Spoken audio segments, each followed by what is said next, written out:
Evangelho, terça-feira da 32ª semana do Tempo Comum, hoje festa da dedicação da Basílica de São João de Latrão. O Senhor esteja convosco, Ele está no meio de nós. Proclamação do Evangelho de Jesus Cristo segundo São João. Glória a vós, Senhor. Estava próxima a Páscoa dos judeus e Jesus subiu a Jerusalém. No templo encontrou os vendedores de bois, ovelhas e pombas e os cambistas que estavam aí sentados. Fez então um chicote de cordas e expulsou todos do templo, junto com as ovelhas e os bois, espalhando as moedas e derrubando as mesas dos cambistas. E disse aos que vendiam pombas: Tirai isto daqui. Não façais da casa de meu pai uma casa de comércio. Seus discípulos lembraram-se mais tarde que a Escritura diz: O zelo por tua casa me consumirá. Então os judeus perguntaram a Jesus: Que sinal nos mostras para agir assim? E ele respondeu: Destruí este templo, e em 3 dias o levantarei. Os judeus disseram: 46 anos foram precisos para a construção deste santuário, e tu o levantarás em 3 dias? Mas Jesus estava falando do templo do seu corpo. Quando Jesus ressuscitou, os discípulos lembraram-se do que ele tinha dito e acreditaram na Escritura e na palavra dele. Palavra da salvação. Glória a vós, Senhor. Terça-feira da 32ª semana do Tempo Comum, hoje festa da dedicação da Basílica de São João de Latrão. Em nome do Pai, do Filho e do Espírito Santo. Amém. Queridos irmãos e irmãs, hoje a Igreja do mundo inteiro celebra a festa da Catedral de Roma. Como assim, Padre, a Catedral de Roma? Não é São Pedro? Bom, não exatamente. Na verdade, a Diocese de Roma tem a sua igreja catedral, que é a Igreja de São João de Latrão, construída sobre a colina Lateranense, ou a colina de Latrão. Essa primeira edificação foi proposta pelo imperador Constantino no ano 311, entre o 311 e o 314. Essa igreja, a Basílica de São João de Latrão, nela aconteceram 5 concílios ecumênicos. Nela, o Papa Leão Magno pregou as suas belíssimas homilias, os seus belíssimos sermões do Natal, que deram origem, inclusive, a parte dos nossos prefácios, que hoje celebramos durante o tempo do Natal. Nessa basílica, tantos outros papas, como Gregório Magno, ensinaram o povo de Deus, instruíram a fé os cristãos. Essa é a Igreja-mãe da Diocese de Roma. Nela estão sepultados os corpos de diversos dos nossos mártires que foram recolhidos para cá, quando a paz constantiniana, ou seja, quando o fim da perseguição do Império Romano foi estabelecido contra os cristãos. Essa igreja foi a primeira igreja a recolher a multidão dos peregrinos que vinham até Roma para encontrar o Vigário de Cristo e celebrar os dias solenes do Senhor. E a Basílica de São Pedro, Padre? A Basílica de São Pedro também foi construída mais ou menos no mesmo período e ela conserva a relíquia do apóstolo. É claro que ela sempre foi um centro de peregrinação de todos os nossos irmãos e irmãs, mas a sede da diocese é a Igreja de São João de Latrão. Então, a Basílica de São Pedro pertence ao Estado Vaticano. Podemos dizer que é a Igreja Mãe do Estado Vaticano, é aquela que pertence como Igreja Sede ou Basílica Catedral do Estado Vaticano. E é a mãe de todas as igrejas, digamos assim, né? Porque dali se fala a orbe, enquanto São João de Latrão se fala a urbe, a cidade, a Diocese de Roma. É a igreja, digamos assim, a igreja do Papa. Assim como a catedral de cada uma das nossas dioceses é a igreja-mãe da nossa diocese e a igreja sob a custódia do bispo diocesano, que sempre confia a um pároco que a administre, que cuide dos cuidados, que se encarregue dos cuidados pastorais ligados à fração do povo de Deus confiada àquela igreja-mãe, enquanto o bispo se ocupa de toda a diocese nos seus cuidados pastorais.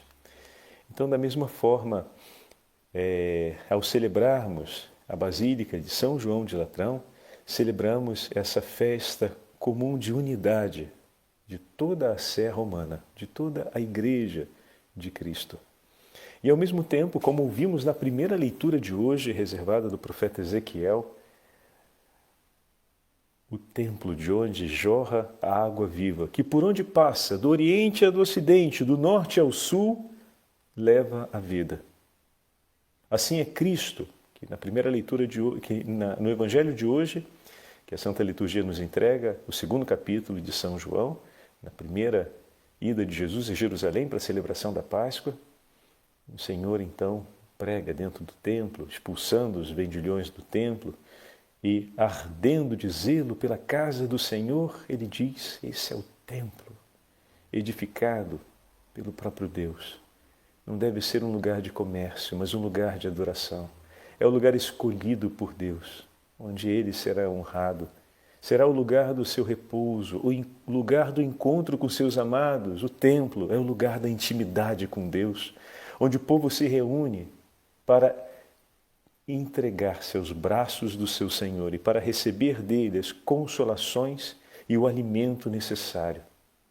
O Senhor derrama sobre nós a água viva e nos refaz para o combate de cada dia, para a luta de cada dia, para a peregrinação que vivemos nesse tempo.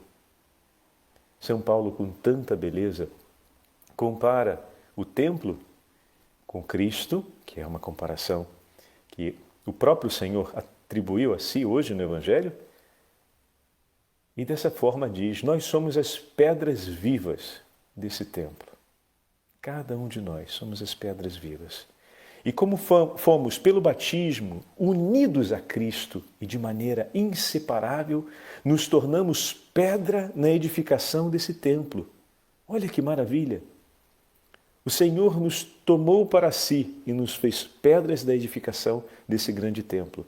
E São Cesário de Arles, que daqui a pouco lerei para vocês o texto dele, um dos sermões sobre o batismo, a impressão que a gente tem é que ele está falando da solenidade, da festa de hoje, perdão, a respeito da Basílica, mas na verdade ele está fazendo uma referência direta ao batismo, ao que acontece exatamente isso.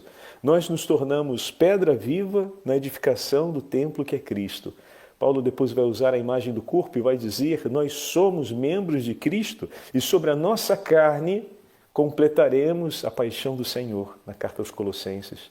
É tão tocante esse texto de São Paulo. E São Cesário de Arles então diz no seu sermão: eis o templo que o Senhor edificou com suas mãos e escolheu como lugar da sua habitação. É nessa cátedra que ele quer sentar e quer governar o nosso coração. A cátedra como o lugar onde o Senhor se senta para ser honrado. Um templo ornado e digno desse Senhor deve ser assim a nossa alma.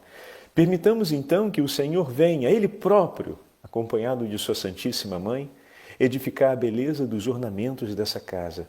Quando entramos numa igreja para rezar e encontramos as lâmpadas acesas, as velas acesas, as imagens colocadas ao seu lugar, cada uma delas, os altares ornados e ornamentados com as flores que simbolizam a vida de Deus, a beleza de Deus, a obra de sua redenção que traz o perfume, a dignidade de Cristo à alma. E sobre os altares é oferecido o sacrifício redentor, e desse modo a igreja pintada e toda ornada com incenso ajuda e é sinal para todos nós de intimidade com Deus, porque tudo isso serve para nos aproximar do mistério de Deus e para que os nossos sentidos se orientem para Deus. E como, meus irmãos e minhas irmãs, ver uma imagem delicadamente ornada e colocada ao seu lugar dentro da igreja, uma imagem de Nossa Senhora ou de um dos nossos santos, com um rosto delicado, com as feições ternas, como nos leva à oração. Termos a oportunidade de ver um ambiente assim, cuidado, dignamente apresentado.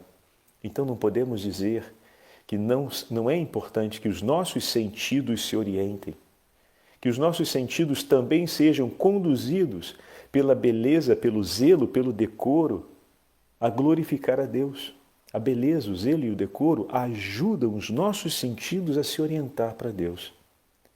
Por isso, um altar limpo, com as toalhas trocadas, bem colocado, uma igreja limpa, perfumada, dignamente ornamentada e bem iluminada, ajuda tanto na nossa oração. A mesma coisa a nossa casa. Por isso é importante termos um pequenino oratório dentro da nossa casa, onde possamos nos recolher nos momentos de oração. Eu me lembro que algumas famílias tinham em um cantinho da casa um ambiente próprio para oração, que normalmente rezavam o terço ali. Às vezes era na sala, num determinado cantinho da sala, a imagem de Nossa Senhora, acompanhada com alguns dos livros de oração, a imagem dos santos que eram os santos de devoção daquela família, e era ali.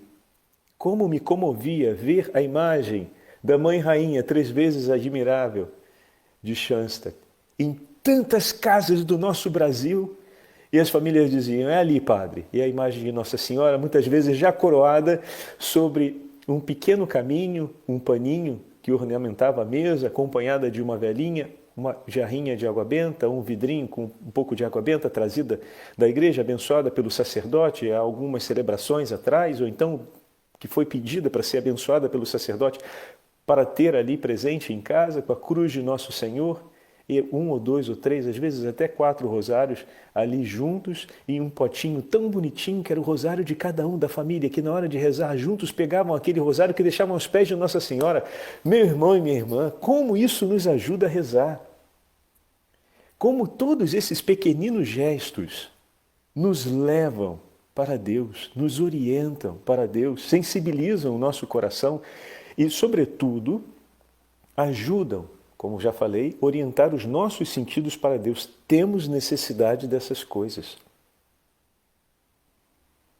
Assim como vemos, por exemplo, aqui na Itália, nos cemitérios, com muita frequência, toda semana, sobretudo no interior, as senhoras passam lá e arrumam o túmulo dos maridos. Sobretudo quando vem, como nesses últimos dias, um temporal, um vento muito forte, que vira as coisas, que suja tudo, elas vão lá delicadamente e limpam o túmulo. Mas por que fazem isso? Para que aquele lugar seja um lugar de oração.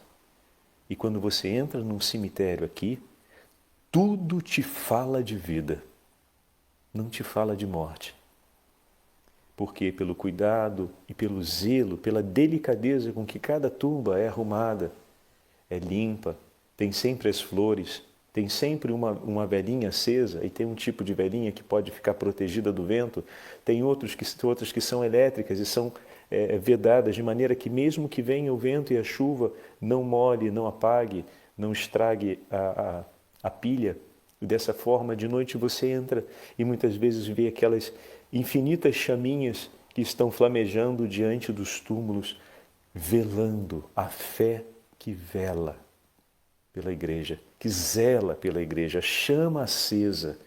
Cada uma das preces que fazemos pelos nossos irmãos no purgatório é a Santa Mãe Igreja que zela pelo bem daquela alma, que caminha em direção à contemplação da face de Deus e pouco a pouco tem o seu coração plenificado pelo amor de Deus até não sobrar mais nenhuma mancha de sombra dentro de si, de maneira que esteja todo em Deus.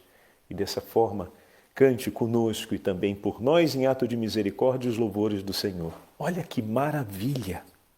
Olha que beleza tem a nossa igreja. E olha como com o tempo a gente foi desgastando coisas que são tão significativas para a gente, porque nos ajudam a rezar. Nos ajudam mesmo a rezar. E ao celebrarmos a festa de hoje, podemos recuperar todas essas coisas. E volta ainda ao texto de São Cesário de Arles, que diz assim: o Senhor escolheu habitar no nosso coração, para que do nosso coração jorrem as fontes de água viva. E isso nos leva para onde? Para o texto da Samaritana. Todo aquele que beber dessa água não terá mais sede, mas não apenas isso, se tornará fonte de água viva. Meu irmão e minha irmã, hoje é o dia, aproveitando a santa festa que a igreja nos entrega, de prepararmos por um bom exame de consciência e quem tiver a oportunidade de poder renovar a confissão, se já não o fez recentemente, para as indulgências pelo dia, por ocasião do dia 2, temos ainda o tempo de poder fazê-la. Agora celebramos no domingo, o dia de Todos os Santos, foi deslocada a solenidade no Brasil para o domingo, estamos a poucos dias, também tem a possibilidade de lucrarmos as indulgências e hoje essa liturgia nos chama ao movimento penitencial, ao movimento de arrependimento, à alegria nos céus. Lembram do texto, né? Haverá tanta alegria nos céus por um homem, um pecador que se arrependa. Então, olha como o Senhor delicadamente... vejam, isso é importante. O que nos leva ao arrependimento é a experiência com o amor tão grande de Deus por nós, que nós dizemos, Senhor, o que fiz contigo, perdoa-me. Se não somos alcançados pela profundidade desse amor, pela força desse amor, não nasce o arrependimento em nosso coração. Você quer que o seu familiar, que o seu amigo que está distante de Deus, volte para junto dele? Tenha um coração de piedade e de misericórdia. Ofereça por ele o amor que o Senhor oferece por ti. E você verá como é que o arrependimento, pouco a pouco, virá. Talvez seja necessário uma inteira vida, mas há de chegar.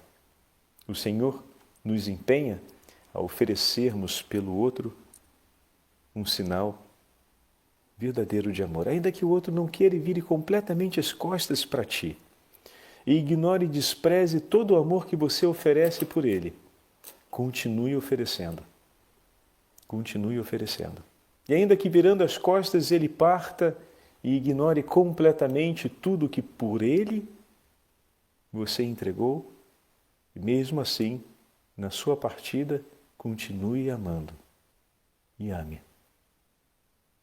E dessa forma, permaneceremos em Cristo, sendo fonte de água viva. Porque o Senhor assim age conosco. Quantas vezes também nós, em algum momento, viramos as costas e seguimos a nossa estrada. E mesmo vendo o amor de Deus por nós, chegamos ao ponto de não nos importarmos com isso. E o Senhor jamais fechou a porta quando partimos. Estejam as portas abertas desse templo. A água que jorra por todas as partes levando a vida, jorra das portas abertas desse templo. Ao realizarmos esse exame de consciência, ao buscarmos hoje, diante da beleza e do testemunho da festa, essa reconciliação com o Senhor, esse ato de mergulhar no amor do Senhor, nós estamos também permitindo que, como primeira obra da caridade, as portas desse templo, que somos cada um de nós, permaneçam abertas, para que dele corra a água da vida. Corra a água da misericórdia, a água que vai levar vida a todas as partes. Então, essa imagem que hoje ouvimos na leitura de Ezequiel, que São Cesário de Arles recupera, foi também declarada pelo Senhor no diálogo com a samaritana. Que o Senhor hoje edifique no nosso interior a graça de uma profunda e intensa reconciliação num mergulho sereno na beleza do seu amor por cada um de nós, de maneira que, como templos vivos onde o Senhor possa reinar, onde está a cátedra de Deus, templos ornados pelas mãos da Virgem Maria, de maneira a se tornar lugar agradável ao seu Filho, que desse mesmo templo corram as águas da vida, que vão levar a muitos dos irmãos e irmãs a serenidade da misericórdia dos céus, através das orações e através dos atos de caridade. Independente de qual seja a reação do seu irmão e da sua irmã, continue sendo nas mãos de Deus torrente de água viva. Porque a água que sai do templo banha todas as partes. Não escolhe as árvores ou os animais que irá assistir. É oferecida a todos, sem exceção. e todos aqueles que dela bebem recebem vida. Pode ser que alguns não bebam, mas a água continua sendo oferecida do mesmo jeito. Então, vamos ouvir a beleza do que é tornar-se um templo vivo do Senhor com São Cesário de Arles, bispo, século VI. Irmãos diletos, celebramos hoje com exultação jubilosa e com a bênção de Cristo o natalício deste templo. Nós, porém, é que temos de ser o verdadeiro templo vivo de Deus. Todavia, é com muita razão que os povos cristãos observam com fé a solenidade da Igreja-mãe, por quem reconhecem ter nascido espiritualmente. Pois, pelo primeiro nascimento, éramos vasos da ira de Deus. Pelo segundo nascimento, no batismo, foi-nos dado ser vasos da sua misericórdia. Olha que bonito. O primeiro nascimento, que é o nascimento biológico, lançou-nos na morte. Mas o segundo nascimento, que é pelo batismo, chamou-nos de novo à vida. Todos nós, caríssimos, antes do batismo, fomos templos do demônio. Depois do batismo, porém, obtivemos ser templos de Cristo. E se meditarmos com atenção sobre a salvação de nossa alma, reconheceremos que somos o verdadeiro templo vivo de Deus.